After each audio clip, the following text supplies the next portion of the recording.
Hello everyone, welcome back to my channel roots of special education. Guys, exam preparation series हम लोगों की चल रही है और धीरे धीरे करते करते हम लोग फिफ्थ पेपर तक पहुंच गए हैं। फिफ्थ पेपर जो कि आपका करिकुलम डेवलपमेंट पाठ्यचर्या विकास से संबंधित है, जिसमें हम लोग पाठ्यक्रम से रिलेटेड जितने भी एस्पेक्ट्स हैं उन सब पर जो है वो 2 या 3 सेशंस में जो है वो चर्चा करने वाले हैं।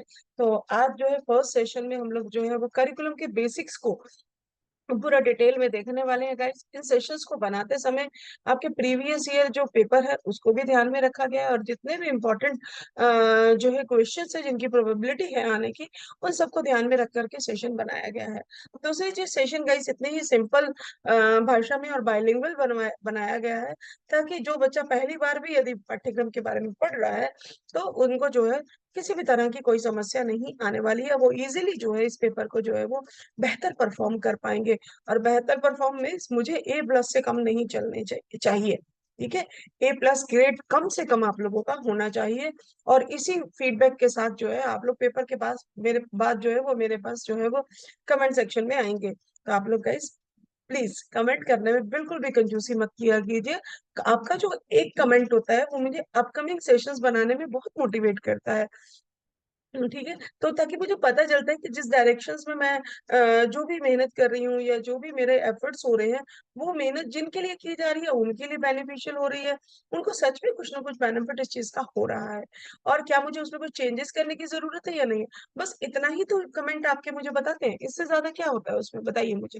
ठीक है, तो बिल्कुल स्ट्रिक्टली कह रही हूँ, कमेंट करने में कोई कंजूसी नहीं होनी चाहिए। चलिए स्टार्ट करते हैं। टीचर हो ना बेटा, इसलिए डांटने की आदत है ना। तो चलिए स्टार्ट करते हैं पॉजिटिव नोट के साथ में कि ये जो पेपर होने वाला है ये हमारे पहले चारों पेपर से बहुत बहुत बेहतर होने वाला है। ठीक है, तो आइए स्टार्ट करते हैं। आपका सबसे पहले एज यूजुअल कंटेंट रिव्यू देखते हैं। 5 यूनिट है आपकी। फर्स्ट यूनिट आपकी करिकुलम का बेसिक्स आपको बताने जा रही है कि करिकुलम क्या होता है ना।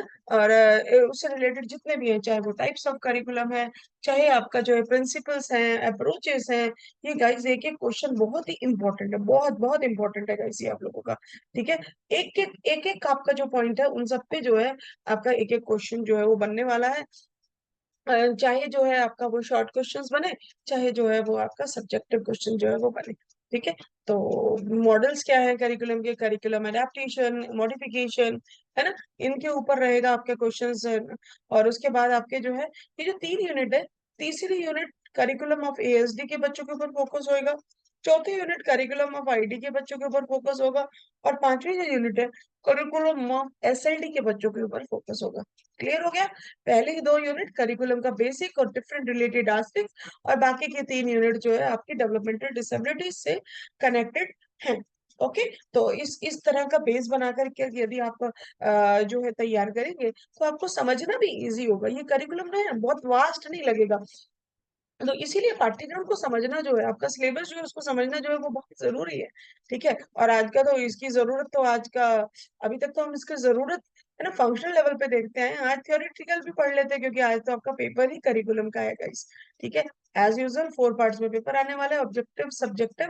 ठीक है, आज थोड़ी सी एक इंपॉर्टेंट चीज है गाइस, प्रीवियस ईयर का क्वेश्चन पेपर ऑफकोर्स आपके पास भी होगा। तो एक चीज नोट कीजिएगा, जो आपका प्रीवियस ईयर का क्वेश्चन है, ये जो अभी मैंने आपको कंटेंट रिव्यू करवाया है, बैक करके दोबारा से देख लीजिएगा।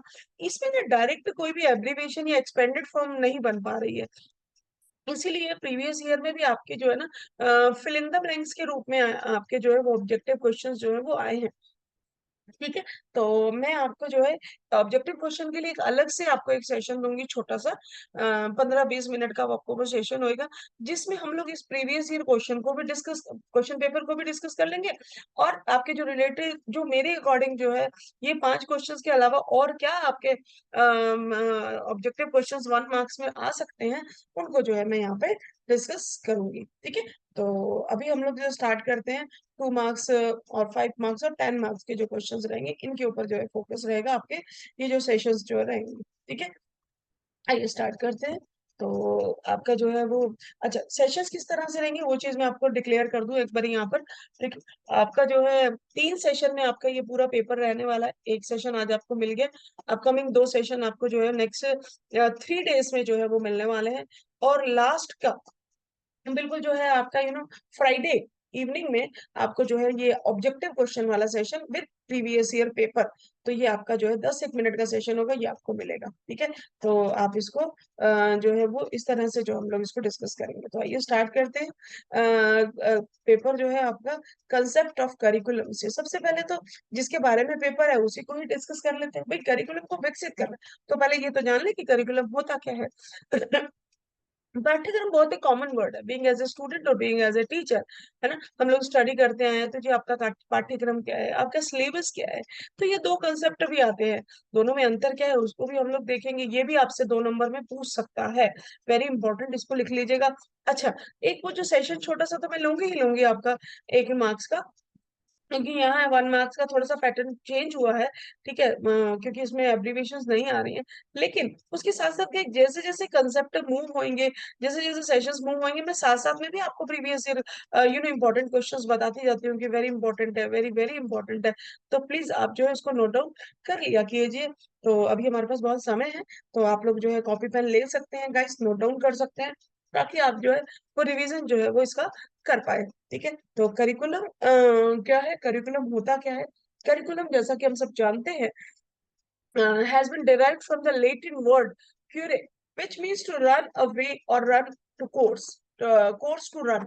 ठीक है, तो ये भी आपका प्रीवियस ईयर में उन्होंने फिल इन द ब्लैंक्स में पूछा गया है कि पाठ्यक्रम जो है किस लैटिन भाषा के शब्द से लिया गया, तो आपको वहां पे लिखना है क्यूरे, क्योंकि लैटिन भाषा है गाइस, हिंदी इंग्लिश तो है नहीं, इसलिए शब्द थोड़े से अलग से आपको साउंड करेंगे, तो आपको इन शब्दों को रटना पड़ेगा कि स्पेलिंग क्या है, CURRERE, और क्यूररे कैसे लिखेंगे वो आपको देखना होगा। ठीक है, अब इसका मतलब क्या होता है, जैसा कि आपको पिक्चर भी आपको दिखा रही है कि एक डेस्टिनेशन है जहां तक हमको पहुंचना है।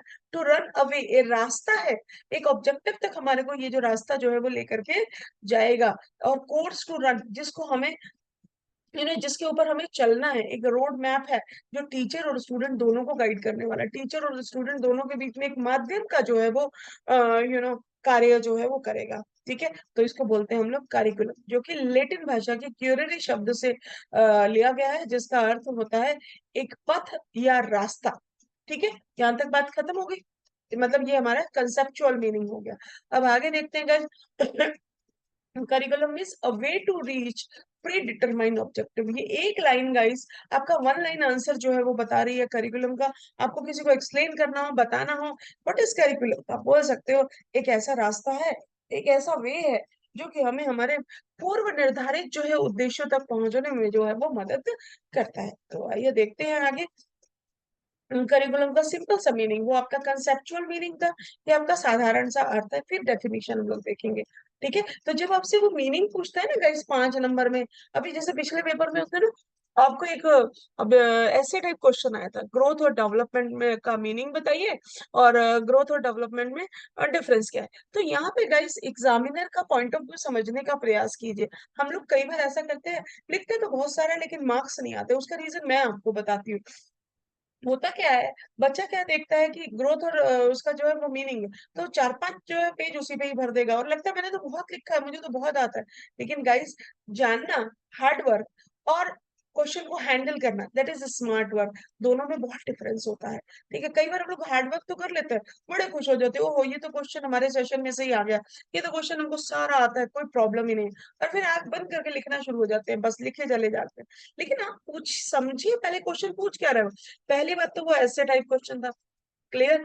फिर उसके बाद उसने 10 नंबर का क्वेश्चन दिया, तो उसने उसके 2 पार्ट है, हमेशा क्वेश्चन के भाग देखा करो कितने पार्ट्स में उस क्वेश्चन को बांटा गया है। तो एक्चुअल में वो क्वेश्चन 2 भागों में बांटा गया था, पहले 5 नंबर में आपको उसका मीनिंग बताना था, और दूसरे 5 नंबर में उसको जो है आपको उसका अंतर बताना था। जैसे हम लोग लाइन लगा के पैरेलल लिखते हैं ना, पहले इस साइड पे हमने ग्रोथ लिखा, फिर दूसरा पॉइंट डेवलपमेंट का लिखा, फिर ग्रोथ लिखा, फिर डेवलपमेंट, लाइक दैट। तो यहाँ मैं आपको ये जो 2 3 मिनट वेस्ट कर रही हूँ, वेस्ट नहीं, मेरे ख्याल से यूटिलाइज कर रही हूँ, ताकि क्वेश्चन जो है ना आपको हैंडल करना आना चाहिए, क्वेश्चन को परफॉर्म करना आपको जो है वो आना चाहिए। ठीक है ना, तो बहुत ज्यादा खुश और एक्साइटमेंट में आना, ना ही घबराना है चीज को लेके। क्वेश्चन को हमेशा पार्ट्स में देखिए। एग्जामिनर जो है, पेपर सेटर जो है, वो क्वेश्चन को डिजाइन करते समय उसके भाग बनाता है।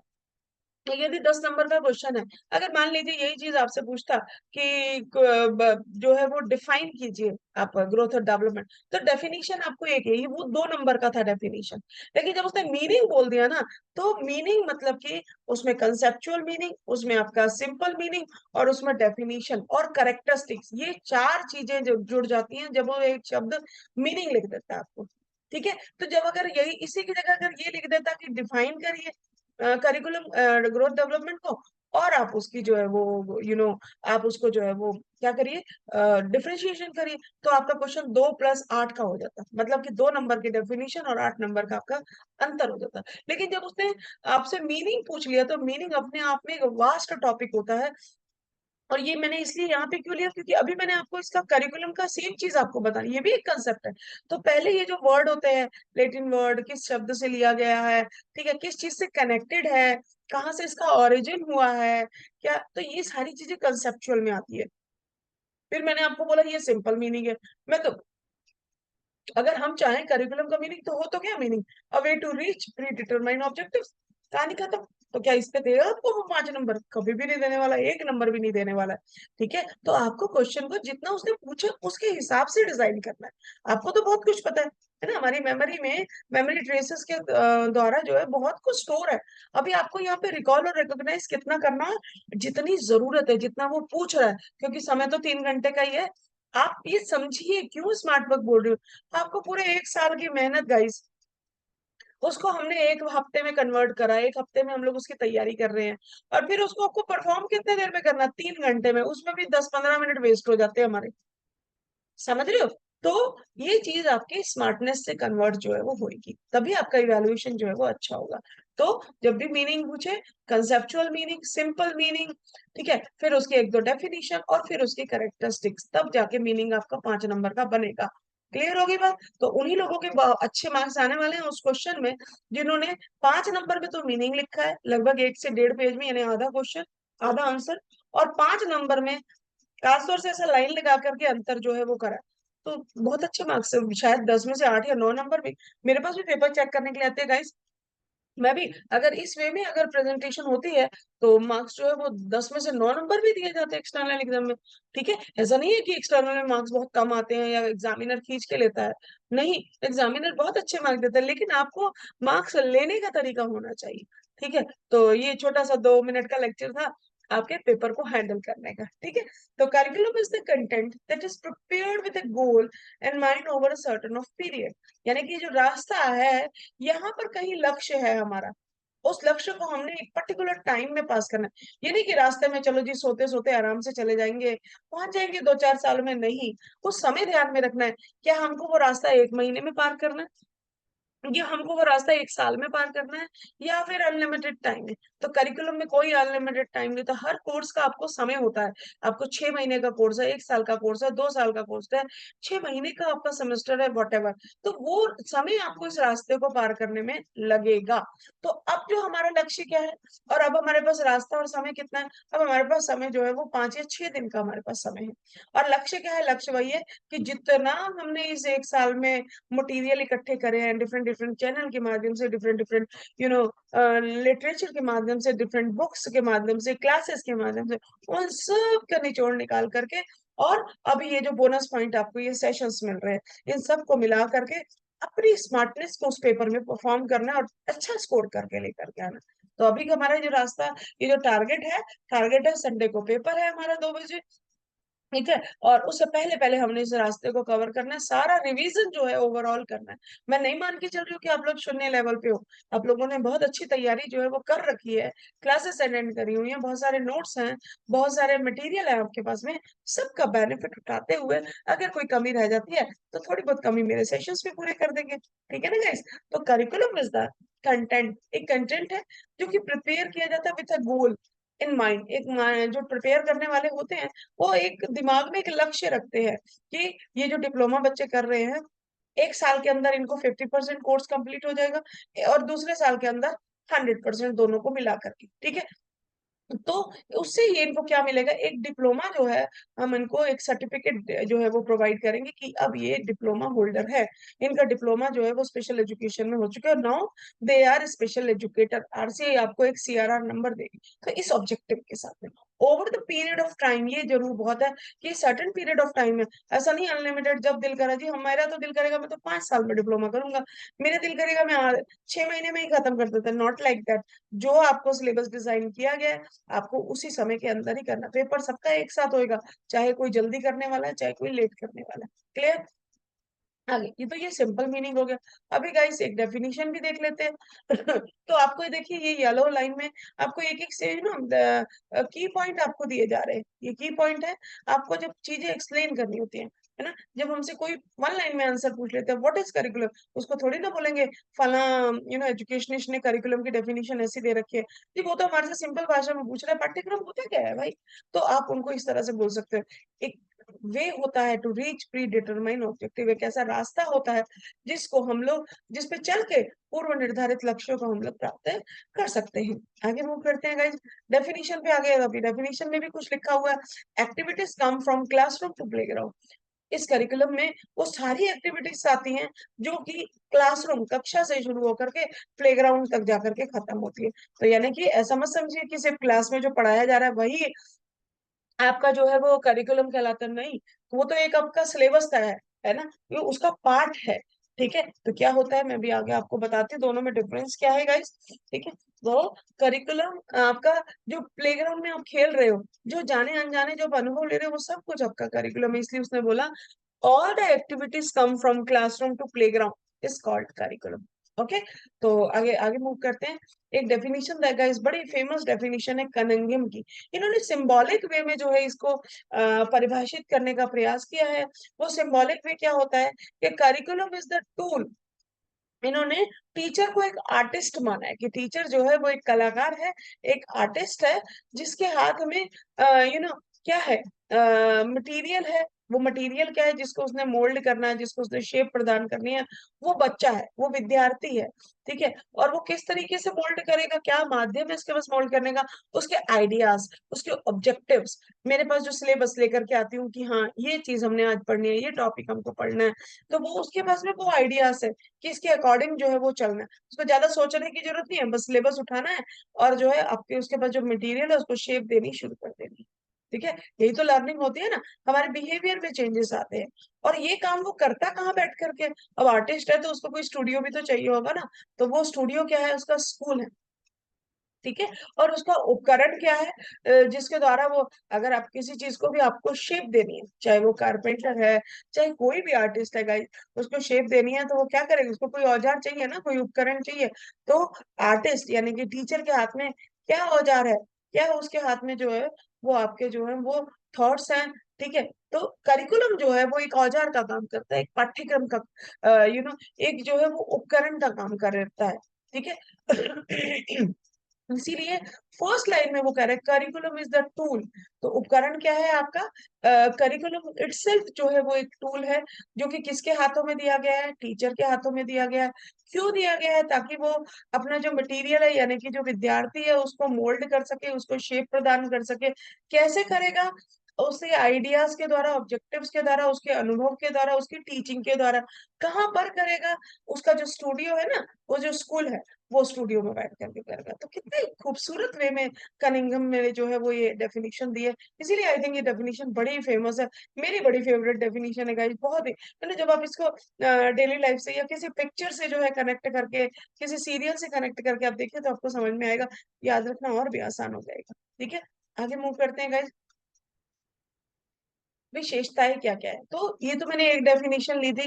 ठीक है, आप जो है और भी डेफिनेशन आपके पास होंगी, आपकी बुक्स में होंगी, तो आप कम से कम, मेरा सजेशन है 3 डेफिनेशन कम से कम याद करके जाइएगा।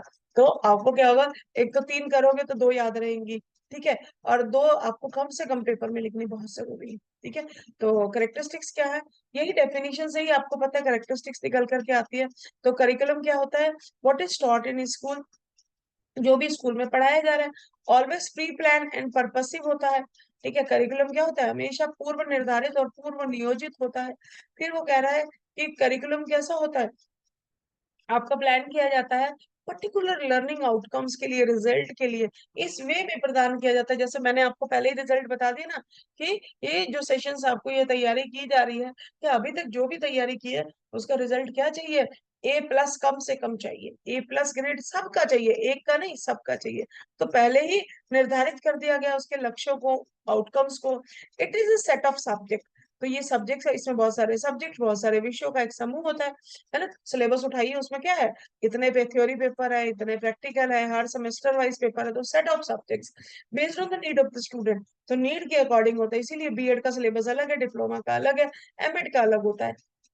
क्योंकि डिप्लोमा के बच्चों का अपना लेवल है, ठीक है, वो +2 पास स्टूडेंट होते हैं, तो उनके अकॉर्डिंग, उनकी आवश्यकता के अकॉर्डिंग जो है उनको हमने डिप्लोमा देना है, तो उसके अकॉर्डिंग होता है। बीएड वालों को डिग्री देनी है, उनका लेवल ग्रेजुएशन मिनिमम होता है, तो उनके अकॉर्डिंग जो है वो सिलेबस जो है वो सेट किया जाता है, ठीक है। इंक्लूड बोथ करिकुलर एंड को करिकुलर एक्टिविटीज। तो इसके अंदर आपका जो करिकुलम होता है सिर्फ करिकुलर नहीं एक्टिविटीज होती हैं, जिसको इन शॉर्ट जो है वो सिलेबस कहा जाता है। जो सिलेबस होता है वो सिर्फ और सिर्फ करिकुलर एक्टिविटी से इंक्लूड होती है।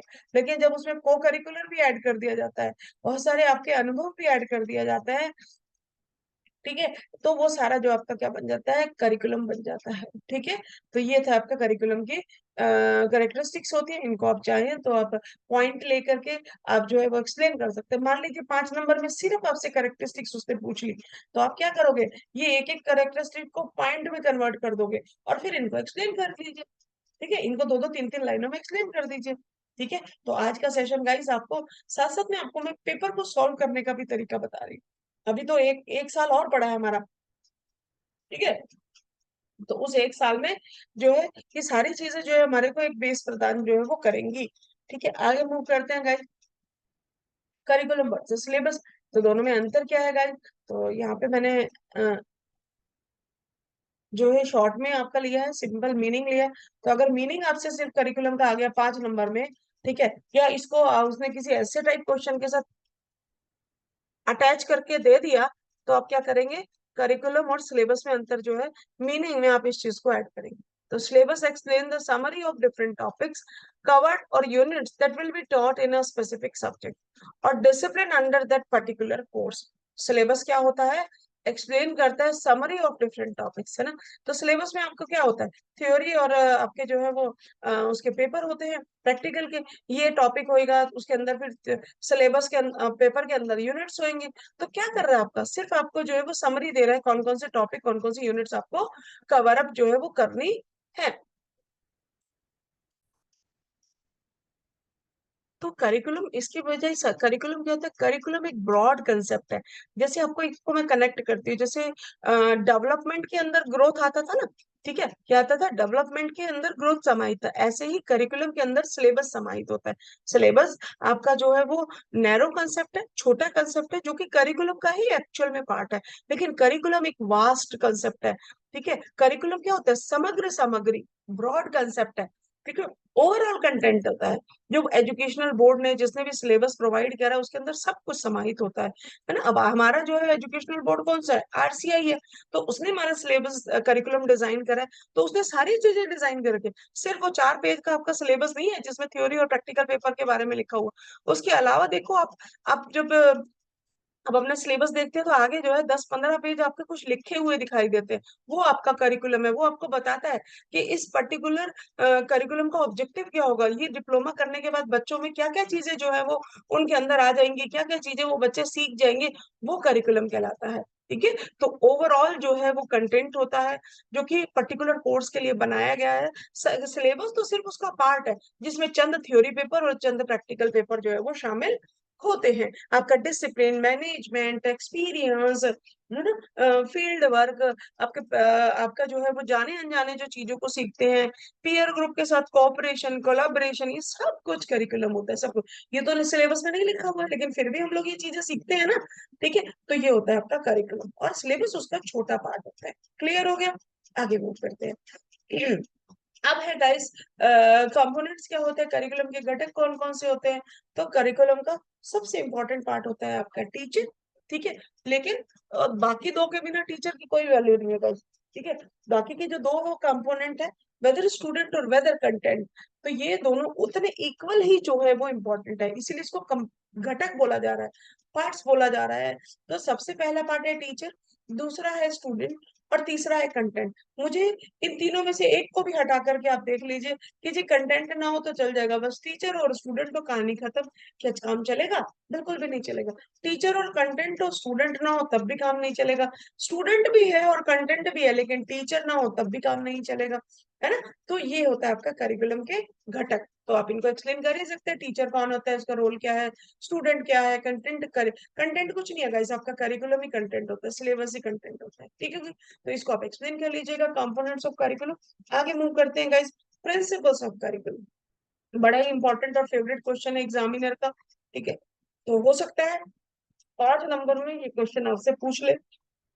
तो ये कुछ एक प्रिंसिपल्स हैं गाइस आपके सामने, principle of child centre curriculum, principle of knowledge of करिकल्चर और एंड सो ऑन। ये 10-12 करिकुलम के मैंने आपको प्रिंसिपल्स बता रखे हैं गाइस, तो आपको इनको जो है यहाँ पे एक्सप्लेन करना है, ठीक है। तो मैं यहाँ पर अभी भी फिर से, कि आप देखिए अगर अभी भी आप लोग नोटबुक वगैरह नहीं लेकर के बैठे हैं तो एक बार आप वीडियो को पॉज कीजिए और नोटबुक और पेन लेकर के आइए, क्योंकि यहाँ पे इनका मैंने एक्सप्लेनेशन लिखा नहीं है, मैंने यहाँ पे सिर्फ पॉइंट्स लिखे हैं गाइस, क्योंकि वीडियो जो है वो बहुत बड़ा हो जाता है, ठीक है। लेकिन मैं आपको एक्सप्लेन कर रही हूँ उन चीजों को, तो आप चाहे तो, और ये 5 नंबर में बहुत इंपॉर्टेंट है, मर्जी है एग्जामिनर की, 10 में भी पूछ सकता है, लेकिन 5 में तो इसे वेरी वेरी इंपॉर्टेंट आप लिख लीजिए, ठीक है। तो आप चाहे तो नोट डाउन कर सकते हैं जो भी एक्सप्लेनेशन मैं आपके फटाफट इसको देने जा रही हूँ।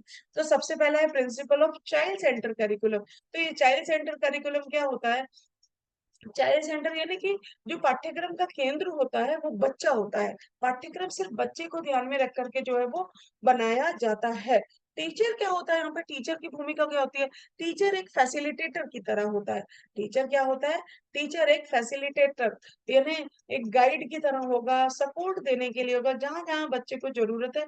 और पाठ्यक्रम की जो नींव होती है, पाठ्यक्रम जो तैयार किया जाता है वो बच्चे की इंटरेस्ट को, बच्चे की जो है ग्रोथ और डेवलपमेंट की स्टेजेस को, बच्चा किस एज में है, ठीक है, बच्चे का इंटरेस्ट क्या है, बच्चे की योग्यता क्या है, बच्चे की आयु क्या है, बच्चे की आवश्यकता क्या है, उन सब को ध्यान में रख करके पाठ्यक्रम जो है वो तैयार किया जाता है, ठीक है। आई होप कि आपको क्लियर होगा।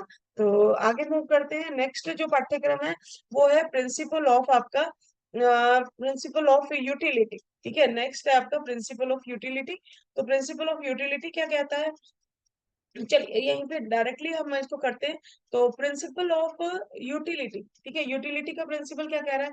Curriculum should be useful rather than ornamental, कि करिकुलम सिर्फ सजावट के लिए नहीं होना चाहिए, करिकुलम जो है आपका जो है वो बच्चे के लिए उपयोगी होना चाहिए और उसके डेली लाइफ में, ठीक है। आप चाहे कोई भी सब्जेक्ट पढ़ रहे हैं, सोशल साइंस पढ़ रहे हैं, साइंस पढ़ रहे हैं, मैथ पढ़ रहे हैं, लैंग्वेजेस पढ़ रहे हैं, सबकी यूटिलिटी हमारी डेली लाइफ में है। आप सबका उपयोग, बच्चे को टाइम का कंसेप्ट सिखाया जा रहा है फर्स्ट सेकंड क्लास में स्कूल में, लेकिन एक्चुअल में उस टाइम के कंसेप्ट को बच्चा डेली लाइफ में यूज कर रहा है। तो यही कह रहा है कि उसकी सिर्फ वो देखने की लिए नहीं होना चाहिए, उसका जो है वो यूटिलिटी जो है वो होनी बड़ी ही जरूरी है। It should not only include subjects which which owe their place into the tradition। जरूरी नहीं है कि ट्रेडिशनली कुछ सब्जेक्ट हमारे हुआ करते थे तो आज भी होने चाहिए, नहीं।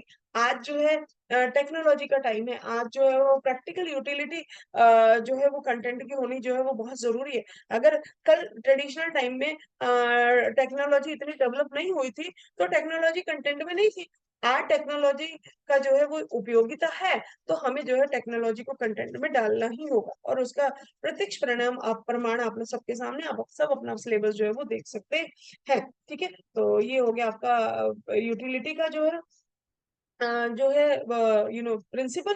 फिर है आपका principal of knowledge of culture. तो प्रिंसिपल कल्चर के नॉलेज की किस तरह से होगा, ठीक है। मैं अलग अलग इसको बीच बीच में से लेने का इसीलिए प्रयास कर रही हूँ ताकि आपकी कंसंट्रेशन जो है वो बनी रहे, कंसंट्रेशन जो है वो बनी रहे। इस फ्लो चार्ट को कैसे यूज करना है, ठीक है। अच्छा, ये फ्लो चार्ट में गाइस कोई सीक्वेंस नहीं है, ध्यान रखिएगा। यही चीज मैंने अभी आपको बताने का प्रयास किया है, मैंने प्रिंसिपल ऑफ चाइल्ड सेंटर के बाद सीधे यूटिलिटी ले ली, वो यही बताने के लिए, यही मैसेज आपको देने के लिए कि इनमें कोई सीक्वेंस नहीं है। आप कोई भी प्रिंसिपल कभी भी किसी भी सीक्वेंस में जो लिख सकते हैं, आप पहला ये लिखिए, पहला ये लिखिए या ये लिखिए, उससे कोई फर्क नहीं पड़ने वाला है। क्लियर होगी? कहीं ये फ्लो चार्ट समझ करके, ये सिर्फ मैंने एक डिजाइन वो करने के लिए या फिर एक ही स्लाइड पे सारे प्रिंसिपल को एक साथ दिखाने के लिए लिया है। इसमें कोई सीक्वेंस नहीं। कहीं आप सोचिए कि ये जो लाइन आ रही है ये कोई सीक्वेंस है, पहला ये होता है फिर दूसरा। No, it's not like sequence. तो इसीलिए मैंने आपका जो है वो इस तरह से बीच में से जो है आपका चेंज करके लिया था। तो दूसरा जो होता है आपका principal of knowledge of culture. तो करिकुलम ऐसा होना चाहिए जो बच्चे को उसकी संस्कृति की, उसकी सभ्यता की नॉलेज जो है वो दे। क्योंकि एजुकेशन ही आपको पता है कि जो कल्चर को जो है वो ट्रांसमिट करती है अपकमिंग जो है वो जनरेशन के ऊपर। हमारी जो जनरेशन है उनके ऊपर हम जो है एजुकेशन के द्वारा, हमारे एजुकेशन किसके द्वारा ट्रांसमिट होगी? पाठ्यक्रम के द्वारा, है ना? तो हमारी जो है करिकुलम है जो कल्चर को ना कर केवल हम जो है वो सहेज करके रखेंगे कल्चर को, बल्कि उसको जो है वो संरक्षण करने के बाद जो है वो ट्रांसमिट भी करेंगे, स्थानांतरण भी करेंगे किन तक? अपकमिंग जनरेशन तक, आने वाले बच्चों तक, ताकि वो कल्चर जो है वो कल्चर की बच्चों को नॉलेज हो, लाइफ के एक्सपीरियंसेस हो, ठीक है, और वो जो है वो कम्युनिकेशन भी उनका उतना ही जो है वो स्ट्रांग हो, जीवन के अनुभव जो है उनको जो है वो प्राप्त हो। ठीक है, नेक्स्ट जो है गाइस हम लोग करिकुलम का प्रिंसिपल, आई होप कि आपको समझ में आ रहा होगा कि क्या है ये करिकुलम के प्रिंसिपल। ठीक है, एक्चुअल में तो पॉइंट ही जो है वो बहुत ही क्लैरिटी के है। नेक्स्ट है principle of flexibility. Principle of flexibility का मतलब क्या है? लचीलेपन का सिद्धांत। ये क्या कहता है? करिकुलम में जो है ना रिजिडिटी नहीं होनी चाहिए। करिकुलम कैसा होना चाहिए? फ्लेक्सिबल होना चाहिए, है ना? In terms of adaptability, adaptability and accessibility, यानी कि पाठ्यक्रम कैसा होना चाहिए? बच्चा जो है अपनी जरूरत के अनुसार उसको जो है वो अडेप्ट भी कर सके, है ना, और उसको एक्सेस, एक्सेस मतलब है कि उस तक पहुंच सके, उसको वो चीज मिल सके। कैसे? उसकी नीड्स और उसकी कैपेबिलिटी के अनुसार, बच्चे की एज के अनुसार, उसकी नीड के अनुसार। ठीक है, नेक्स्ट है guys principle of use of layer time. Principle of use of layer time क्या कहता है? लेयर टाइम का मतलब होता है अवकाश का समय। आपको बहुत सारा समय जो है वो कॉलेज में कई बार खाली भी मिलता है, कोई लेक्चर नहीं लग रहा है, कोई समय आपको खाली मिल गया है सडनली, है ना, किसी दिन कोई प्रोग्राम हो रहा है तब हमें टाइम मिल गया। तो कहते हैं कि करिकुलम इस तरह से तैयार होना चाहिए कि बच्चे पहले से ही अवेयर हो कि यदि हमारा कोई पीरियड खाली हो तो उसको हमने फंक्शनली, है ना, प्रैक्टिकली जो है उसको यूज कैसे करना है, वेस्ट नहीं करना है। ओहो ये पीरियड तो खाली हो गया, हमारा समय बर्बाद हो गया। मैं अक्सर बच्चों को कहती हूँ इसको समय बर्बाद मत मानिए, इसको समय यूज करना है, इसका बेनिफिट उठाइए, है ना। इसको जो है वो अदर एक्टिविटीज में नेचर का आनंद लेते हुए, चाहे आप जो है वो को करिकुलर एक्टिविटीज किसी भी गेम के द्वारा, इंडोर आउटडोर गेम्स के द्वारा, आप जो है उसको यूटिलाइज कर सकते हैं, पिछले कंटेंट को रिवाइज कर सकते हैं, लाइब्रेरी का यूज कर सकते हैं, एनीथिंग, या फिर अपने फ्रेंड्स के साथ में एक हेल्दी डिस्कशन जो है वो कर सकते हैं। आजकल तो सबके पास समय में मोबाइल हमारे हाथ में है, पूरी दुनिया उसके अंदर समाई पड़ी है, गूगल से आप जो पूछिए वो आपको बताता है। तो आप जो है उस चीज का यूज जो है वो उस तरह से जो है वो कर सकते हैं। कहीं ना कहीं मतलब आपको आपका करिकुलम में वो चीज बेनिफिट करनी चाहिए, वेस्ट नहीं होना चाहिए समय। क्लियर हो गई यहाँ तक? तो principle of use of curriculum जो है लेयर टाइम यूज ऑफ। ठीक है, फिर वो कहता है principle of utilising creative and constructive powers. ठीक है, तो ये क्रिएटिव और कंस्ट्रक्टिव पावर क्या है? वो कहता है कि करिकुलम में उन सब सब्जेक्ट्स का जो है वो शामिल किया जाना चाहिए जो बच्चे के अंदर रचनात्मक क्षमताओं को विकसित करे, है ना। क्रिएटिव और कंस्ट्रक्टिव, क्रिएटिव क्या होता है आपका? रचनात्मक, और कंस्ट्रक्टिव क्या होता है? संरचनात्मक। कि बच्चा अपनी नॉलेज को कंस्ट्रक्ट कर सके, खुद से बना सके, ना कि जो है उसको आप पके पकाया स्पून फीडिंग दे दिए। स्पून फीडिंग भी गाइस मैं भी बिलीव नहीं करती हूँ बीइंग एज ए टीचर। मुझे लगता है बच्चे को अपनी नॉलेज जो है वो खुद से कंस्ट्रक्ट करनी चाहिए। ठीक है, यहाँ पर एक बड़ी मजे की बात आपको मैं बताती हूँ। जो हमारा ट्रेडिशनल समय था गाइस, जो गुरुकुल का जो समय था, वहां पे हमारी ये मेथड एजुकेशन की नहीं हुआ करती थी कि जी ये सिलेबस है, ये करिकुलम होगा, है ना, ये पके पकाए आपको क्वेश्चंस मिल रहे हैं, सेशंस मिल रहे हैं। तो ये सारी क्या है? ये स्पून फीडिंग है। ये लाए हैं आपका समय अंग्रेज, है ना। जब हमारा देश गुलाम हुआ तो जो है अंग्रेजों ने ये सारा चलन जो है वो शिक्षा का, और शिक्षा में बहुत सारे बदलाव आए हैं वो उसकी वजह से है। लेकिन हमारा जो गुरुकुल का समय हुआ था, हमारी जो ट्रेडिशनल टीचिंग की मेथोडोलॉजी थी, वहां पे क्या होता था गाइस? जो गुरु होते थे वो बच्चों को जो है वो नॉलेज को कंस्ट्रक्ट करने का समय देते थे, इनफ टाइम देते थे। वो उनके सामने एक प्रॉब्लम रख लेते थे कि ये समस्या है, और अब बच्चा जो है अपने अपने ज्ञान के आधार पर, अपने अपने बुद्धि के आधार पर, अपनी अपनी मेहनत से, अपने अपने जो भी उनका प्रीवियस नॉलेज होता था उसके बेसिस पे अपने ज्ञान को वो कंस्ट्रक्ट करते थे और उस प्रॉब्लम का सोल्यूशन लेकर के आते थे। और फिर जो है वो गुरु के सामने सब बच्चे जो है वो अपनी अपना प्रॉब्लम का सोल्यूशन, उसे एक क्वेश्चन का आंसर लेकर के आते थे, और फिर जिसका बेहतर आंसर होता था उसको बेहतर जो है वो इवैल्यूएशन या मार्क्स मिलते थे। लेकिन आज तो सारी चीजें जो है वो मार्किंग के अराउंड घूम गई है, सिर्फ और सिर्फ मार्क्स, अच्छे परफॉर्मेंस। टाइम जो है वो चेंज हो गया है। ये टाइम जो चेंज लाने वाला जो कौन है, ये टाइम चेंज लाने वाला जो है वो आपका हमारी जो टेक्नोलॉजी, हमारा जो अंग्रेजों के आने के बाद जो है एजुकेशनल सिस्टम में जितने भी बदलाव आए हैं उसकी वजह से रहा है। लेकिन ये हमारा ट्रेडिशनल मेथड है कि नॉलेज को क्रिएट किया जाए, बच्चे की क्रिएटिविटी को उभारा जाए और नॉलेज को कंस्ट्रक्ट किया जाए, उसकी संरचना की जाए। क्लियर हो गई यहाँ तक की बातें? तो कहते हैं कि पाठ्यक्रम इस तरह से होना चाहिए। फिर वो कहता है प्रिंसिपल ऑफ फॉरवर्ड लुक।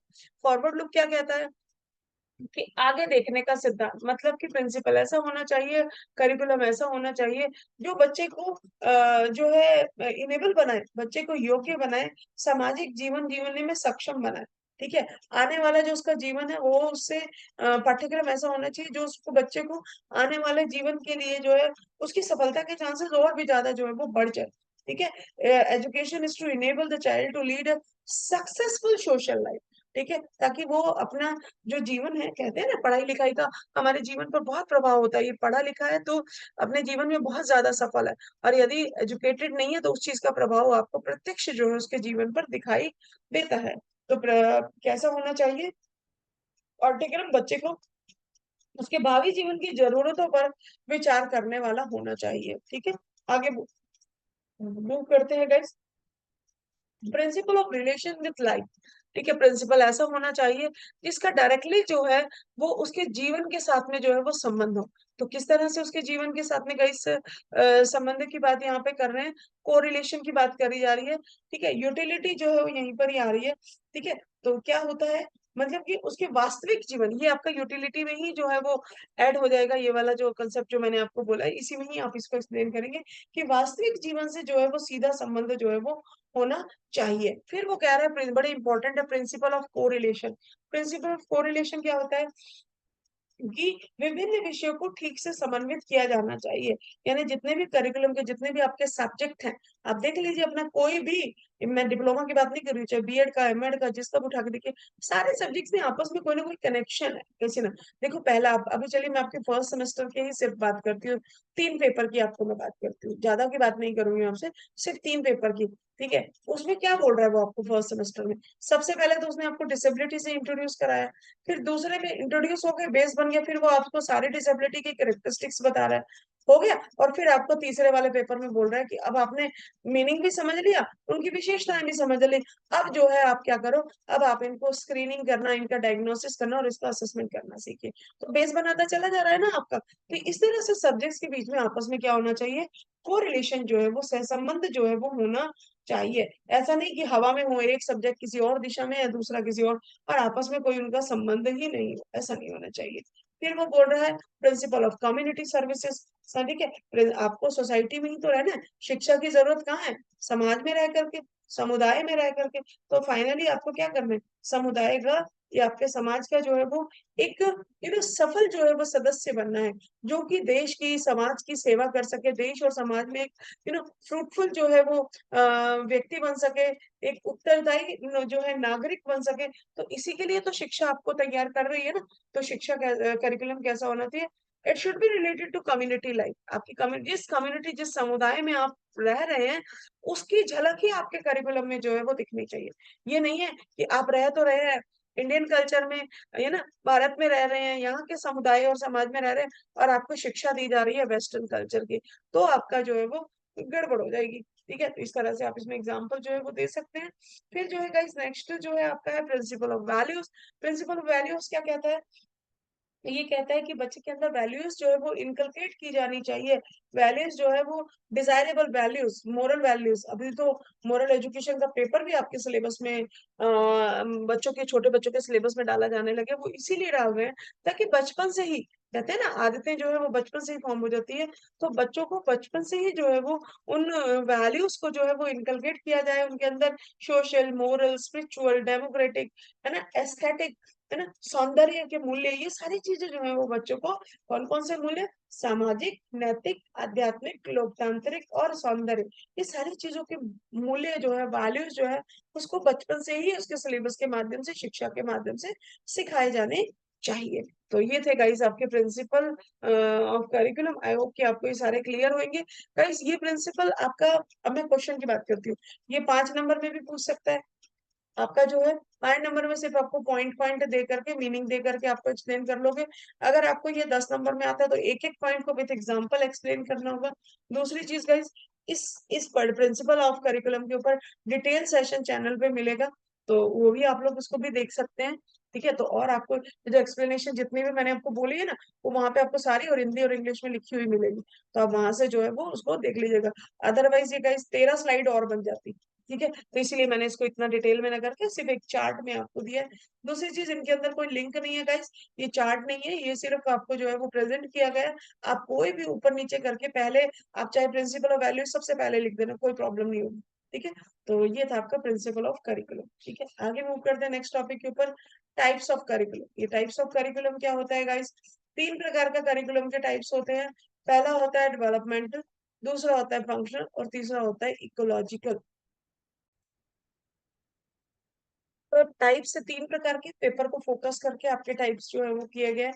आपके जो सिलेबस में पूछा हुआ है मैंने उन्हीं को ही बोर्ड किया है, क्योंकि अभी हमारे पास एक्स्ट्रा और ज्यादा पढ़ने का कोई समय नहीं है, सिर्फ हम पेपर को फोकस करेंगे, सिलेबस को।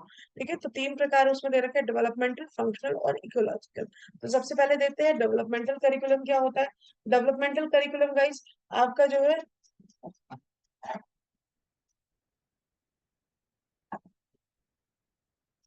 ठीक है, ये जो करिकुलम होता है आपका कैसा होता है, चाइल्ड सेंटर होता है। कैसा होता है? Child centre. ठीक है, बच्चे को फोकस करके बनाया जाता है, बच्चे के विकास को यहाँ पर जो है ध्यान में रखा जाता है। आईपी जो है वो रिलेटेड होता है डीक्यू से। यहाँ पे जब डेवलपमेंटल करिकुलम जो है वो करा जाएगा, तो मतलब कि को आधार बनाया जाएगा, तो आपका फोकस पॉइंट क्या होगा, बच्चे का डेवलपमेंटल क्वोशिएंट निकालना है। क्या निकालना है? डेवलपमेंटल क्वोशिएंट निकालना है। Focus of this curriculum is on the learners, you know, growth. बच्चे की ग्रोथ जो है वो ज्यादा इंपॉर्टेंट होता है, फिजिकल और मेंटल दोनों ही। ऐसी ही एक्टिविटीज को उसमें शामिल किया जाता है। इस पाठ्यक्रम का बेसिस क्या होता है? बेसिस होता है गाइस बच्चे का फिजिकल और मेंटल डेवलपमेंट। ठीक है, और करिकुलम जो है, यहाँ पर क्या होता है, करिकुलम होता है आपका डेवलपमेंटल करिकुलम। और जो है प्लेवे मेथड यहाँ पर मेनली जो है वो यूज की जाती है। उद्देश्य होता है बच्चे का विकास करना। ठीक है, और उस तरह की एक्टिविटीज करिकुलम में शामिल करना जिससे कि बच्चे की ग्रोथ और डेवलपमेंट जो है वो बहुत अच्छे तरीके से हो जाए, और यदि स्लो भी है तो वो जो है वो अपना टारगेट जो है वो अचीव कर ले। ठीक है, तो ये है डेवलपमेंटल करिकुलम। आगे मूव करते हैं गाइस, नेक्स्ट है functional curriculum. Functional curriculum activity centre curriculum होता है, यहाँ पे एक्टिविटीज को ध्यान में दिया जाता है। इसी पे ही आपका जो है एफएसीपी चेकलिस्ट जो है, टूल जो है वो बेस्ड है। ठीक है, आईपी जो है उसमें ऐसी एक्टिविटीज को प्लान किया जाता है जिसमें फंक्शनल एक्टिविटीज हो। आपको पता ही है 5 एरिया होते हैं फंक्शनल में, जो कि डे टू डे लाइफ से कनेक्टेड होते हैं, पर्सनल, सोशल, ऑक्यूपेशनल, एकेडमिक और रिक्रिएशनल। जिसका बेसिस होता है आपका बच्चे को वो सारी एक्टिविटीज सिखानी जो कि उसको इंडिपेंडेंट बनाने में जो है वो मदद हो। चाहे वो एडियल एक्टिविटी हो, चाहे वोकेशनल हो, चाहे वो रिक्रिएशनल हो। यहाँ पे एकेडमिक ना करा करके बच्चे को फंक्शनल एकेडमिक जो है वो करवाया जाता है। ठीक है, आगे मूव करते हैं guys, ecological curriculum. Ecological curriculum क्या होता है? नाम से ही समझ में आ रहा है, जो कि पर्यावरण, बच्चे के वातावरण के ऊपर जो है वो ध्यान, सॉरी, वातावरणीय करिकुलम जो कि एनवायरनमेंट को फोकस करके बनाया जाता है। इसको इकोलॉजिकल फैक्टर्स होते हैं, natural, geographical, urban, rural, socio culture, है ना, एजुकेशनल एनवायरनमेंट, ये सारी चीजें जो है वो ध्यान में रखी जाती हैं। आईपी जो है वो बच्चे के एनवायरमेंटल एक्टिविटीज को फोकस करके तैयार किया जाता है। तो अभी नाम से समझ में आ रहा है ना आपको, 5 पॉइंट जो मैंने लिख रखे हैं ना भाई। एक तो पहली बात तो ये किस चीज पे फोकस करता है, फिर आईपी किस चीज पे बेस्ड होता है, फिर उसके बाद फोकस पॉइंट, इसमें क्या होता है, बेसिस, उद्देश्य और कंटेंट। बस, तो इसीलिए मैंने इनको पॉइंट में लिया। अगर मैं पैराग्राफ में लेती तो आधी चीजें गायब हो जाती। तो आप इस वे में आप इसको चार्ट बना के जरा याद करिएगा, तो आपको बहुत आसान होगी, या फिर नाम से रिलेट कर लीजिएगा। ठीक है, तो यहाँ पे एक्टिविटीज कैसी ली जाती है, जो कि बच्चे के एनवायरनमेंट से, बच्चे को उसके वातावरण में इंडिपेंडेंट होने में जो है वो मदद करे। ठीक है, तो एक्टिविटीज ऐसी होंगी जो उसको घर से लेकर के स्कूल तक के सभी अनुभव जो है उसमें प्रदान किए जाएंगे। तो ये था इकोलॉजिकल। उसके बाद है गाइस इक्लेक्टिक करिकुलम। ठीक है, उसे हिंदी में उदार पाठ्यक्रम बोलते हैं। तो ये कुछ और भी कॉमन टाइप्स हैं, हो सकता है आपसे पूछ ले, लेकिन आपके सिलेबस में तो नहीं है गाइस, लेकिन कुछ एक कॉमन टाइप यहाँ पर है, आप इनको भी देख सकते हैं, जिसमें इक्लेक्टिक करिकुलम है। ठीक है, इक्लेक्टिक करिकुलम क्या होता है, fusion of all type of curriculum. Flexible होता है नेचर में, कॉम्बिनेशन होता है जहां पर सभी टाइप के करिकुलम को जो है वो जो है मिला करके जो है वो करिकुलम जो है तैयार, यानी सभी की क्वालिटीज जो है इसमें देखने के लिए मिलेंगी। ठीक है, फिर है गाइस आपका हिडन करिकुलम। ये हिडन करिकुलम क्या होता है, जिसे छिपा हुआ पाठ्यक्रम कहते हैं। ठीक है, hidden curriculum refers to the unwritten, unofficial and often unintended lessons, values and perspective that student learn in a school. ठीक है, तो हिडन का मतलब ही समझ में आ रहा है, जो दिख नहीं रहा है, सामने नहीं दिख रहा है लेकिन है। आपका एग्जामिनर भी कई बार ऐसे ऐसे क्वेश्चन दे देता है ना, जो डायरेक्टली उनको दिख नहीं रहे। अब पिछले वाले पेपर में डीएसटी उसने पूछ लिया, पूछा ना, अबगार पूछ लिया, लेकिन अगर वैसे देखते तो वो तो उसमें दिख नहीं रहा था। तो कोई कई बार वो कुछ चीजें रिलेटेड पूछ लेता है, लेकिन डायरेक्टली आपको सिलेबस में वर्ड्स में वो दिखाई नहीं दे रहा है। ठीक है, तो हिडन करिकुलम मतलब कि आपका अनरिटन, जो लिखा हुआ नहीं है, अनऑफिशियल है ना, अनइंटेंडेड है, पर कहीं ना कहीं कनेक्टेड है, तो वो सारा आपका हिडन करिकुलम में आएगा। ठीक है, उसके बाद आता है आपका कोर करिकुलम। कोर पाठ्यक्रम क्या होता है, the body of knowledge, skill and attitude expected to be learn by all student. ठीक है, एक होता है जनरल और एक स्पेसिफिक जो होता है। ठीक है, तो ये कोर करिकुलम की बात, जो सभी छात्रों के द्वारा सीखना जो है वो अनिवार्य होता है, जिसमें आपके सब्जेक्ट आते हैं भाषा, गणित, कला, शारीरिक शिक्षा। तो कोर पाठ्यक्रम आपका, जो हम लोग जैसे मैट्रिक तक जो चीजें करें कोर, उसमें चॉइस का कोई ऑप्शन नहीं है। मैथमेटिक्स सबको अच्छा लगे या ना लगे, पढ़ना ही पड़ेगा। फिजिकल एजुकेशन सबको पढ़ना ही पड़ेगा, तो वो कोर पाठ्यक्रम, ये कोर करिकुलम कहलाता है। ठीक होगी आपके पास, जो ऑप्शनल नहीं है। ठीक है, फिर लास्ट आ गया आपका नल करिकुलम, शून्य पाठ्यक्रम। बड़ा इंटरेस्टिंग सा शब्द है भाई, शून्य पाठ्यक्रम, जब शून्य है तो फिर इसके अंदर है क्या। तो ये null curriculum as information that school don't reach. For example, in social studies the teacher may give a general overview of the history of the science while covering the scientific evaluation. However, this information is excluded from the formal curriculum. ठीक है, formal curriculum में ये नहीं दिया, एक example दिया गया है कि टीचर को जो है वो यदि जो है ओवरव्यू देना है, टीचर जो है आपको जो है वो साइंटिफिक रिवैल्यूएशन पढ़ा रही है टॉपिक, तो उसको कहीं ना कहीं ओवरव्यू देना होगा, जनरल ओवरव्यू देना होगा हिस्ट्री ऑफ साइंस का। ठीक है, लेकिन ये सिलेबस में कहीं नहीं लिखा हुआ है, तो ये क्या है आपका शून्य पाठ्यक्रम, जनरली जिसमें बेस बनाने के लिए बच्चे की प्रीवियस नॉलेज को चेक करने वाले जो है वो कंटेंट जो है वो दिए जाते हैं, लेकिन एज सच वो आपके करिकुलम में अगर शामिल नहीं है तो वो आएगा। अदरवाइज अगर पिछले टॉपिक को प्रीवियस नॉलेज मिले तो वो शून्य पाठ्यक्रम नहीं है, ध्यान रखिएगा। ठीक है, नल करिकुलम क्या होता है, जो कि उस पर्टिकुलर टॉपिक को समझाने के लिए आपको फर्दर जो है वो कंटेंट का रिव्यू देना पड़ता है, दैट इज नल करिकुलम। ठीक है, तो ये था आपका पाठ्यक्रम के टाइप्स। आगे मूव करते हैं, क्या आ रहा है आपका अप्रोचेस ऑफ करिकुलम। देखते हैं एक्टिव अप्रोचेस कौन कौन सी होती हैं। तीन अप्रोचेस हैं गाइस आपके सिलेबस में, child centre approach, activity centre approach और होलिस्टिक अप्रोच। तो देखते हैं, सबसे पहले तो देखते हैं गाइस चाइल्ड सेंटर अप्रोच। ये चाइल्ड सेंटर अप्रोच होती क्या है गाइस, अप्रोच क्या है, आपका दृष्टिकोण, आपका उस करिकुलम को बनाते समय आपका पॉइंट ऑफ व्यू क्या है, आप किस चीज को आधार बना रहे हैं, उसको बोलते हैं अप्रोच, है ना। किस तरीके से आप जो उस चीज को सोच रहे हैं, समझ रहे हैं, आपका दृष्टिकोण क्या है। तो यदि आप चाइल्ड सेंटर अप्रोच की बात कर रहे हैं, तो चाइल्ड सेंटर करिकुलम आपका किस तरह से होगा, बच्चे को फोकस करके। ठीक है, बाल केंद्रित दृष्टिकोण, तो यहाँ पर क्या चीज होंगी, the basic of approach is the development of the child. अब आप इसको चाइल्ड सेंटर जो करिकुलम है उससे कनेक्ट कर सकते हैं, कुछ ज्यादा अंतर इसमें कुछ भी नहीं मिलेगा, देखो सारी चीजें आपको सेम मिलेगी, एज इंटरेस्ट जेंडर के अनुसार करिकुलम होगा, प्ले वे मेथड होगी, डेवलप चाइल्ड को जो है ऑब्जेक्टिव्स कैसे होंगे, develop the child and fulfil his skill deficiency. ठीक है, बच्चे के अंदर जो भी डेफिशिएंसीज रह गई हैं, जो भी कमियां रह गई हैं, तो उनको पूरा करना होगा। ठीक है, चाइल्ड्स एबिलिटी और इंटरेस्ट को ध्यान में रखना होगा जब आप करिकुलम को फॉर्मुलेट कर रहे हो। ठीक है, लर्निंग और टीचिंग के एक्सपीरियंस इस तरह से उसमें दिए जाएंगे जो बच्चे पर आधारित होंगे, पूरी तरह से बच्चे को ध्यान में करने के लिए होंगे। और यदि आपसे कोई ये पूछे कि जो इंटेलेक्चुअल डिसेबल बच्चे होते हैं उनके लिए सबसे इंपॉर्टेंट अप्रोच कौन सी होती है, तो बात बंद करके कहिएगा चाइल्ड सेंटर अप्रोच जो है, जिसको हम लोग डिफरेंशिएटेड इंस्ट्रक्शंस भी कहते हैं, आईईपी जिसके ऊपर आधारित है आपका, तो वो होता है चाइल्ड सेंटर अप्रोच। है ना, देखो कितनी सारी चीजें कंटेक्ट होगी। आपका आईईपी कहाँ से आया, वो चाइल्ड सेंटर अप्रोच नहीं तो आईईपी बनाया। आपका जो जनरल एजुकेशन होती है वहां कहीं आईईपी होता है, बिल्कुल भी नहीं होता है। ठीक है, तो इस तरह से आप एग्जांपल जो ऐड करते हैं, यहाँ पे ज्यादातर प्लेवे मेथड खेल खेल में सिखाया जाता है, टाइम टेबल को एक्सप्लेन कर सकते हैं, टीएलएम को एक्सप्लेन कर सकते हैं, कंटेंट को टॉपिक्स को जितना मर्जी चाहे इसको आप एलेबोरेट कर लीजिए, सिर्फ आपको बेस पता होना चाहिए कि यहाँ पे बच्चे के विकास को ध्यान में रखा जाता है, प्लेवे मेथड यूज की जाती है, बच्चे के एज इंटरेस्ट को ध्यान में रखा जाता है, और आईडी के बच्चों के लिए या डिसेबल बच्चों के लिए ये सबसे इंपॉर्टेंट होता है। क्लियर, आगे मूव करते हैं। Activity centred approach. अभी एक्टिविटी सेंटर्ड क्या अप्रोच होता है, पिक्चर से ही समझ में आ रहा है कि बच्चों को एक्टिविटी क्रियाओं के गतिविधियों के माध्यम से चीजों को जो है वो सिखाया जाता है।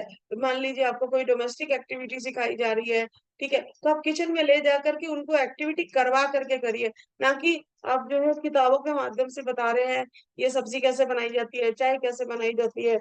एक उससे बेहतर है कि आप जा करके एक्चुअल में किचन में जाकर के सब्जी कटवाना, छिलवाना, है ना, और बनाना, बर्तन धोना, ये सब चीजें जो है वहीं पे ही सिखा सकते हैं, जिसको बोलते हैं एक्टिविटी सेंटर्ड अप्रोच। ठीक है, और आजकल जो है जितने भी इंटरनेशनल स्कूल्स हैं, सीबीएसई बोर्ड जो है वो ज्यादातर एक्टिविटी सेंटर्ड अप्रोच पर ही फोकस कर रहा है। असाइनमेंट्स देना, प्रोजेक्ट्स देना, सारे क्या है, एक्टिविटी सेंटर्ड अप्रोच है।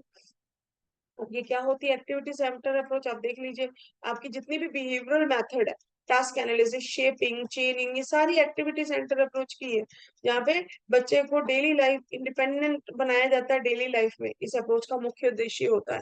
ठीक है, ज्यादा इंपॉर्टेंस दी जाती है गतिविधियों पर। ठीक है, बच्चे पर ज्यादा इंपॉर्टेंट नहीं होती है, एक्टिविटीज पर ज्यादा इंपॉर्टेंट होती है। बच्चे को रियल लाइफ एक्सपीरियंसेस दिए जाते हैं, क्लासरूम में भी और आउटसाइड ऑफ द क्लासरूम। ठीक है, फंक्शनल एक्टिविटीज को यहाँ पे कवर किया जाता है, तो जितनी भी फंक्शनल एक्टिविटीज हैं वो सारी जो है वो आपकी यहाँ से कनेक्टेड हो जाएंगी। ठीक है, आगे मूव करते हैं गाइस। नेक्स्ट है आपके होलिस्टिक अप्रोच। पिक्चर भी आपको बता रही है समग्र दृष्टिकोण।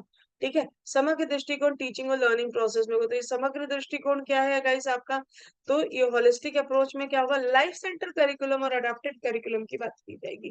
ठीक है, लाइफ को इम्पोर्टेंट जो है वो माना जाएगा। ठीक है, एनवायरमेंट की नीड को जो है वो ज्यादा इंपॉर्टेंट माना जाएगा। बच्चे को प्रोजेक्ट मेथड, एग्जीबिशन जिसमें प्रदर्शनी जिसे आप लोग बोलते हैं, फील्ड विजिट करवा करके, रियल लाइफ एक्सपीरियंसेस दे करके जो है वो बच्चे को जो है वो चीजों को सिखाया जाएगा।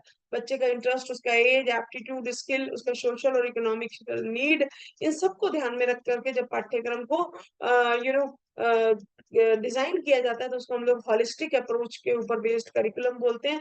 और इस करिकुलम को ओवरऑल ऑब्जेक्टिव क्या होता है, क्यों इसको हॉलिस्टिक बोल रहे हैं, क्या ये पिक्चर कहना चाह रही है हमारे को, ये पिक्चर यही कहना चाह रही है कि बच्चे का ओवरऑल डेवलपमेंट होना चाहिए, सिर्फ सिर्फ कॉग्निटिव नहीं होना चाहिए, बच्चे का ओवरऑल डेवलपमेंट होना चाहिए। और ये देखिए, ये लाइन जो है थर्ड लाइन आपको यही बताने का प्रयास करिए कि the overall development of the child can take place and he can become responsible to the society. ठीक है, ताकि सोसाइटी का, वेदर वो डिसेबल बच्चा है या नॉन डिसेबल है, सोसाइटी का वो इम्पोर्टेंट मेंबर जो है वो बन पाए। ठीक है, लाइफ सेंटर करिकुलम इसको कहते हैं। होलिस्टिक अप्रोच से जो पाठ्यक्रम बनता है उसको क्या बोलते हैं, लाइफ सेंटर करिकुलम या फिर अडेप्टेड करिकुलम। करिकुलम को अडॉप्ट किया गया according to the need of the children, according to the age, according to the aptitude, interest. ठीक है, आगे मूव करते हैं। लास्ट पॉइंट पे हम लोग आ रहे हैं, points to consider the developing curriculum for student with diverse learning needs. तो यदि बच्चा डाइवर्स लर्निंग नीड्स का है तो क्या पॉइंट आपको ध्यान में रखनी चाहिए जब आपको उसका करिकुलम बनाना है, वेदर आईपी बना रहे हो या फिर कोई आपकी जो गवर्निंग बॉडी बना रही है, तो क्या चीजें ध्यान में रखनी है। ठीक है, ये एक्चुअल में हमको ध्यान में रखनी है, क्योंकि जब डिसेबल बच्चों का करिकुलम बनाया जाता है तो वो कैसा होता है, डेवलपमेंटल अप्रोच पे बेस्ड होता है। हम बच्चे को, चाइल्ड सेंटर अप्रोच होता है, बच्चे को ध्यान में रख के बनाए जाते हैं। तो ये कुछ पॉइंट्स हैं गाइस, इनको ध्यान में हम लोग रख सकते हैं। ये क्वेश्चन आपसे 5 नंबर में वो पूछ सकता है, या फिर ऐसा बोल सकता है 2 नंबर में कि कोई 2 पॉइंट बताइए जिसको हमें बच्चे का, डिसेबल बच्चे का पाठ्यक्रम बनाते समय ध्यान में रखना चाहिए। तो वो पॉइंट कौन कौन से हो सकते हैं। एक्चुअल में तो गाइस इतना सारा हम लोग डिसेबिलिटी के बारे में पढ़ चुके हैं, तो मेरा मानना है कि शायद आप लोग ये पॉइंट्स जो है वो खुद भी लिख सकते हैं। लेकिन फिर भी मैंने उनको, क्योंकि एग्जाम टाइम में ना थोड़ी घबराहट ज्यादा होती है, तो मैंने वो सारे पॉइंट्स को यहाँ एक 2 स्लाइड्स में ला करके आपका जो है क्वेश्चन जो है वो सॉल्व कर दिया। ठीक है, तो क्या होगा, वो चीजें आपको थोड़ी सी रिपीट होती हुई नजर आएंगी कि हमें जो पाठ्यक्रम कैसा बनाना चाहिए। जब हम डाइवर्स नीड के बच्चों को पाठ्यक्रम बना रहे तो घबराना नहीं है। डाइवर्स नीड वाले बच्चे क्या होते हैं, ये हमारे डिसेबल बच्चों की ही बात कर रहे हैं, जिनकी आवश्यकताएं जो है वो अलग अलग है। डाइवर्सिटी का टॉपिक आएगा आपका सेकेंड ईयर में, इंक्लूसिव एजुकेशन के पेपर में। ठीक है, तो वहां आपको और भी बेहतर तरीके से समझेंगे आप लोग। तो adapt the type, difficulty, amount and sequence of material according to the need and ability. बच्चे की नीड क्या है, बच्चे की एबिलिटी क्या है, उसकी सीवियरिटी क्या है, उसके अनुसार जो पाठ्यक्रम, जो मटेरियल आप तैयार कर रहे हैं, जो सब्जेक्ट कंटेंट आप तैयार कर रहे हैं, जो ऑब्जेक्टिव, जो गोल आप ले रहे हैं, वो बच्चे की नीड के अकॉर्डिंग होनी चाहिए। उसकी सीवियरिटी के हिसाब से आप उसकी डिफिकल्टी डिसाइड करिए, अमाउंट डिसाइड करिए या सीक्वेंस डिसाइड करिए। एक छोटा सा एग्जाम्पल देती हूँ कि बच्चे को सपोज काउंटिंग सिखानी है, बच्चा सीवियर लेवल का है, लेवल उसका बिल्कुल 0 लेवल पे, तो आप बजाय कि एक साथ बोलिए कि मैं तो 20 तक काउंटिंग सिखाऊंगी या 100 तक सिखाऊंगी, नॉट पॉसिबल। आप जो है धीरे धीरे करके पहले 2 नंबर सिखाइए, फिर 2 और ऐड कर दीजिए, फिर 2 और ऐड कर दीजिए। इस तरह से आप उसका डिफिकल्टी लेवल और अमाउंट और सीक्वेंस ऑफ मटेरियल जो है वो बढ़ा सकते हैं। लेकिन वही बच्चा माइल्ड लेवल का है तो आप एक साथ जो है 50 नंबर भी ले सकते हैं, कोई प्रॉब्लम नहीं। तो नीड के अकॉर्डिंग, ठीक है, we can give shorter but more frequent assignment. आप जो है ज्यादा बड़ा जो है ना, और हम लोग क्या, ज्यादा बड़ा आप टारगेट देने की बजाय आप क्या करिए, टास्क एनालिसिस करिए, छोटे छोटे पार्ट्स में जो है उसको, टास्क को दीजिए, लेकिन लगातार दीजिए। ये नहीं कि आज छोटा सा दे दिया फिर भूल गए, नहीं, फिर तो हमारा कंटेंट ही पूरा नहीं होगा। आप जो है गाइस, ये जो चीजें आपको ऐसा लगेगा, अच्छा आप बिल्कुल एकदम से सिर्फ आईडी बच्चों पे मत चली जाएगा। आपका जो फोकस पॉइंट है वो आईडी भी है, एसएलडी भी है और एएसडी भी है। ठीक है, तो ये बच्चे जो है वो बॉर्डर लाइन केसेस भी हो सकते हैं। ठीक है, तो इसीलिए आपका, और वो आपका जो है नॉर्मल स्कूल में भी स्टडी कर रहे हैं, तो उसके अनुसार ये पॉइंट्स आपके जो है वो बने हैं। तो इसलिए सिर्फ और सिर्फ आप ये मत सोचिएगा अच्छा असाइनमेंट, मैडम एमआर बच्चों को कौन सा असाइनमेंट देते हैं, कौन सी हाईलाइट करके देते हैं, नहीं। यहाँ हम सिर्फ एमआर की बात नहीं कर रहे हैं, वो सिर्फ एक पार्ट है, सिर्फ एक पार्ट है। उसके अलावा भी 2 पार्ट है, दैट इज एसएलडी और एएसडी। तो उनको ध्यान में रख करके ही ये स्लाइड्स और ये पॉइंट और ये क्वेश्चन जो है वो मैंने तैयार किया, और इसी पॉइंट ऑफ व्यू से एग्जामिनर आपसे पूछने वाला है। ठीक है, तो वो कह रहा है कि आप छोटे छोटे पार्ट में आप दीजिए उसके असाइनमेंट को। यदि एक बहुत बड़ा असाइनमेंट है तो आप उसको क्या करिए, 20-20 पॉइंट में आप अलग अलग दे दीजिए कि पहले 20 करिए, फिर 20 और ऐड, फिर एकदम 100 बोलेंगे तो वो हिम्मत हार जाएगा और शायद जो है वो गिव अप कर दे। ठीक है, कंटेंट को एक साथ देने के बजाय आप इंपॉर्टेंट पॉइंट को हाईलाइट करके दीजिए। ठीक है, असाइनमेंट्स को ब्रेक डाउन करके स्मॉलर स्मॉलर यूनिट में दीजिए, और जैसे ही बच्चा कुछ अच्छा करता है तो इमीडिएट फीडबैक भी दीजिए, है ना।